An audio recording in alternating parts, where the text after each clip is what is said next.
25 years ago, I remember sitting in a geography lesson at school, watching a scratchy VHS tape about China. It was full of bikes, pollution, and lots of factories, and how China was going to change a lot over the coming 30 years. What you see behind me is a result of that change.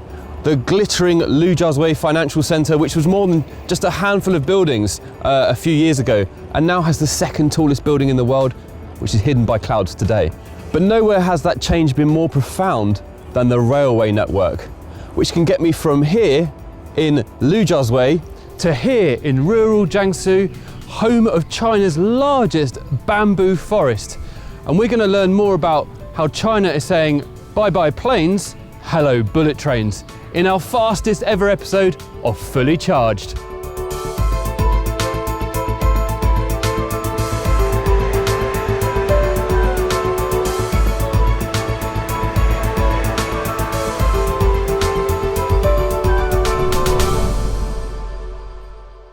The year is 2008, and in the north of China there's been a construction boom thanks to the Olympics.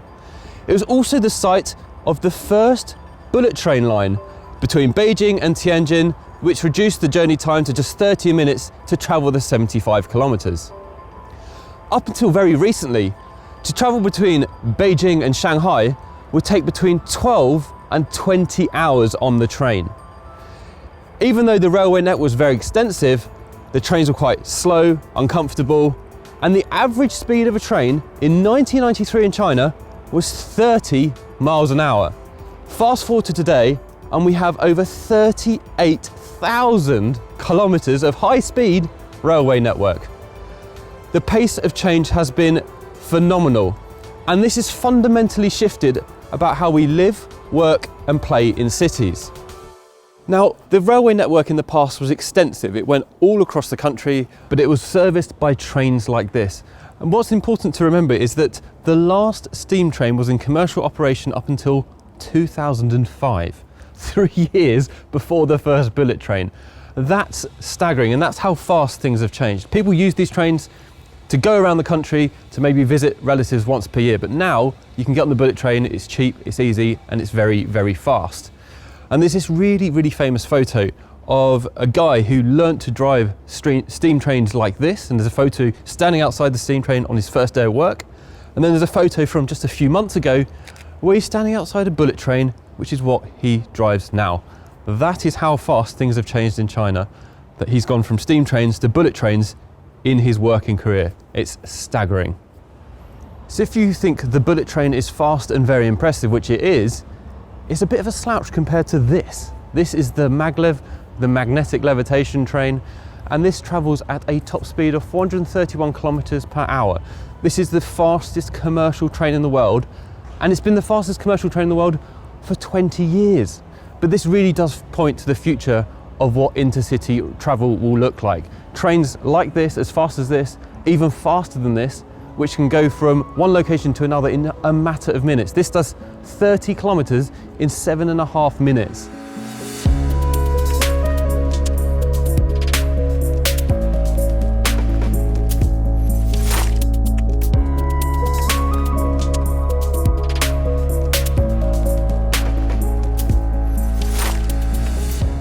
So as you can see, we're doing our top speed, which is limited to 300 at the moment. I think they're limiting it at certain times of day. It does go up to 431. I've been on it when it's done that.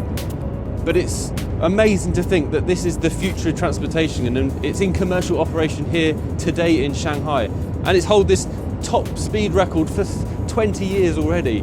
But I think that's all going to change in the next few years as Japan and China develop their own long distance maglev lines. This is a demonstration line, it's not very long. And it connects the airport to somewhere downtown in Shanghai. But it just shows that the technology is ready, available, and it can be done.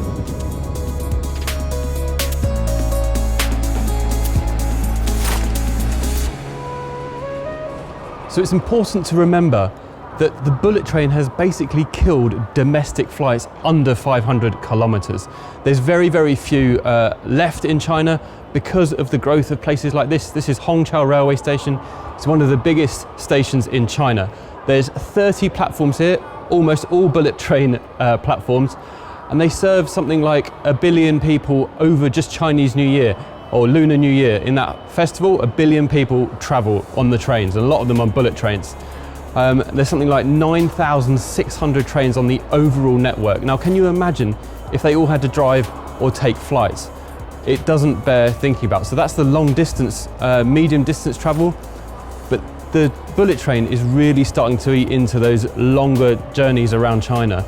Domestic flights are really struggling at the moment, and it's because of this. It's cheap, you can easily get on, there's no faffing around, with security checks like an airport.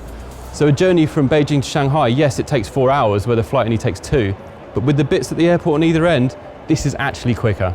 So I use Beijing to Shanghai as the example, but some other equivalents in the US would be LA to San Francisco, and in the UK, London to Barcelona. So that's the distance we're talking from between those two cities.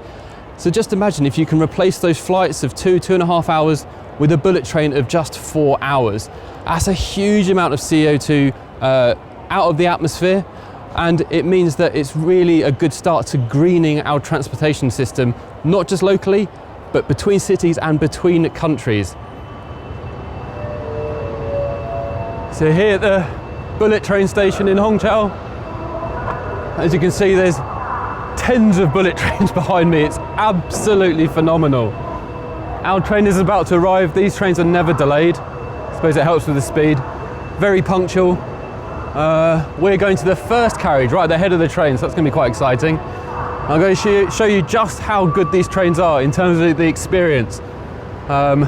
So smooth, just effortless. I mean, this has been so easy. We don't even need a ticket. You just use your passport, go down onto the platform, and that's it. So let's just wait for our train. I think we've got maybe 5 minutes to wait, and then that's it. Here comes the bullet train. These things look great.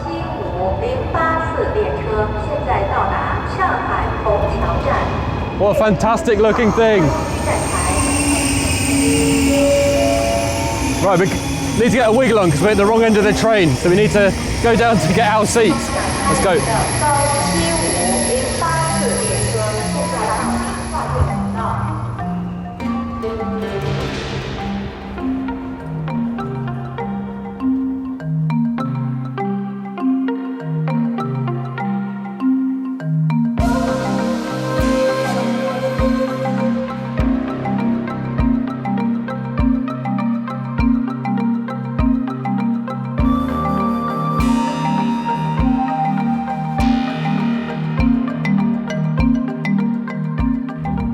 So I've never really reviewed a train before, but here I am, and I have to say that this is very different from the trains that we have back home in the UK, which are somewhat rattly and a bit noisy. This is super quiet, so quiet in fact that I almost have to whisper. So we're actually in the first class, which is only slightly more expensive. So this ticket, we're going to a place called Wuxi, 140 kilometers away, takes 30 minutes. Ticket for second class is 50 RMB. This ticket is about 90 RMB. So very, very cheap to go 140 kilometers. Now that is within commutable distance of Shanghai, 140 kilometers away. People come into the city, do business, maybe work here for a couple of days. And so it just expands that network even further afield, which is incredible. Now, one thing I'd like to show you is this little coin trick. This isn't actually a coin, this is a camera filter, but I want to show how smooth these are. So you can put this on here and it won't even move. So we could have that on there for the whole journey and it wouldn't even move. Another couple of very quick features I want to talk about is that it's got a QR code on each of the seats, and there's attendants who come along. They've got food, they've got drink, they've got hot meals, they've got things like instant noodles, they've got everything. And you just scan it on your phone and they come over and deliver it to your seat. That is amazing. So why would you go on an airplane when you always feel a bit weird and a bit gross afterwards? When this, you can travel in style, you can travel very comfortably, get to your destination in probably the fastest time of all of the transport options. So I'm going to sit here, enjoy the view out the window as we travel to Wuxi.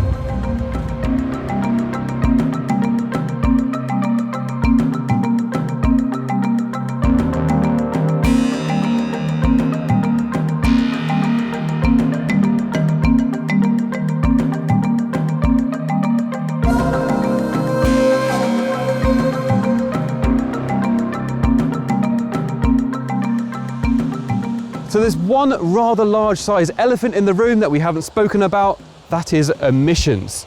You're probably thinking, why are they replacing diesel and coal-powered steam trains with an electric train powered by a coal-fired power station? Yes, it's not perfect. 60% of China's power comes from coal. However, they're aiming for carbon neutrality by 2060. And this is just one little step on the journey there. They can't do everything at once, but little steps towards getting there. And the important fact to know is that if we didn't have any high-speed trains, not just in China, but across the world, we'd be producing an extra 1.2 billion tons of CO2 per year. That's the equivalent of the whole of Africa. That's not good. And there's one other thing I want to tell you, and that is how much kilograms of CO2 are produced for each different transportation type. So usefully, I've got 3 lines here. So let's take the red line, that's planes. So on a typical 400-kilometer journey, they produce about 75 or 76 kilograms of CO2 per passenger. A car, the yellow line, produces about 55 kilograms of CO2 per passenger. The blue line, the bullet train, produces just 3 kilograms of CO2 per passenger. It's clearly the greener solution, and it's the first step. Of course, EVs in the car category are another step, and in this step, the planes, hydrogen planes, could be an answer as well. But they have to start somewhere, and they have to start greening their network in one place, and that is with the bullet trains. And my God, they've done an amazing job so far.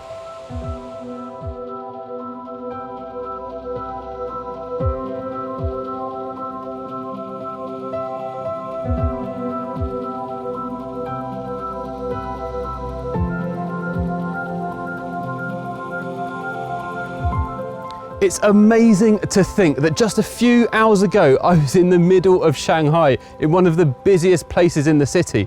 And now I'm here in a sea of bamboo on some sort of time warp bridge. But the most important thing is how I got here. It was using a bullet train.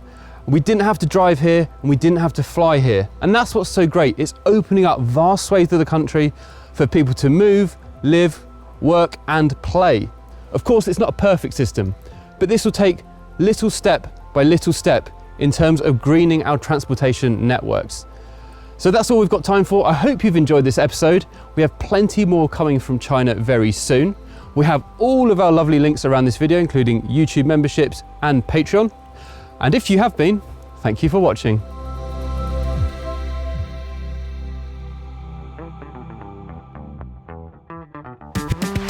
Farnborough, Amsterdam, San Diego, Sydney, the #1 festival for clean energy and electric vehicles is coming to you. Whether it's Fully Charged Live in Europe, supported by Mobility Service, or Fully Charged Live UK, supported by LV, we cannot wait to see you there. Well, I hope you enjoyed that episode with Elliot. Everyone enjoys episodes with Elliot. He's really, really popular. I keep getting told that. Amazing. Oh, we love Elliot. He's so brilliant. Yeah, whatever. Anyway, here's another episode that has Elliot in it. Over here is the latest episode that may have Elliot in it. If you want to support Elliot, you can up here with our subscribe button, and you can support Elliot even further with our Patreon link that's just up there.